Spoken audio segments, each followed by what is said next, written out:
E qartë. Teksa dëshmojmë një riformësim të ekuilibrave gjeopolitik, një aktor në rajon ka qenë veçanërisht i zëshëm mbi ato që po ndodh. E dëgjojmë zotin Vučić të shprehjet i shqetësuar të flas për aleanca armiqësore kundër vendit të tij, duke përmendur Shqipërinë dhe Kroacinë. Si lexohet kjo narrative Vučić në këtë moment, zoti Robelli? Nuk do të thoj që do është narrativën prallat e ditë përditshme që i tregon për të mobilizuar klientelën e tij nacionaliste.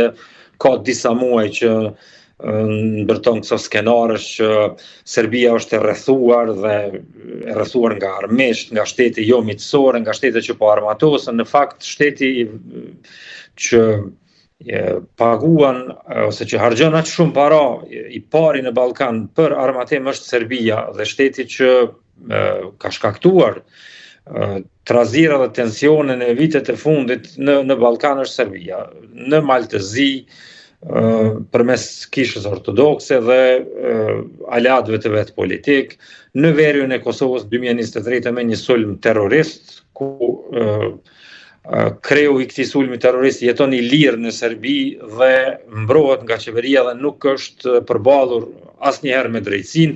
Këtë javë patëm një deklaratë të sekretarit përgjithshëm të NATO-s, i cili tha që NATO pret nga Serbia që ta vë para gjyqit këtë person që ka qenë pjesë ose organizatori kryesor i sulmit në veri të Kosovës.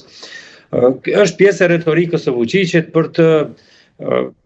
për të ballafaqur edhe me presionin e brendshëm, për të sinjalizuar opinionit se ky është personi vetëm politikani, vetëm i cili e mbron Serbinë nga rreziqet që vijnë nga jashtë.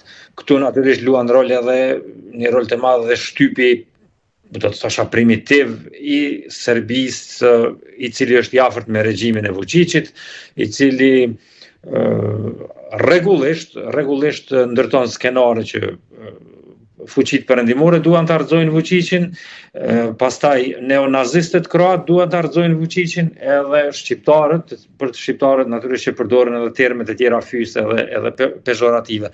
Është pjesë e retorikës primitive të presidentit Vučić, të cilin ai e përdor vazhdimisht dhe unë them drejtën nuk më befason fare ai që në rininë e tij ka qenë një huligan futbolli dhe huliganizmin e ka futur edhe në politikë. Kemi parë një qasje të paqartë të Shteteve të Bashkuara ndaj Serbisë.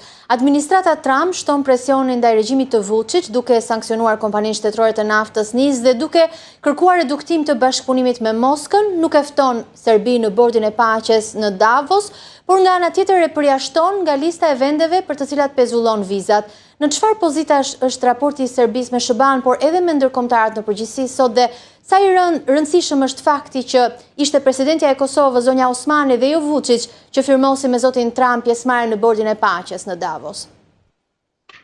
Përshtypja ime është që Shtetet e Bashkuara të Amerikës nuk i kanë ftuar në këtë bord ato shtete që kanë qenë të zëshme kundër planeve të Trumpit sa i përket Grenlandës.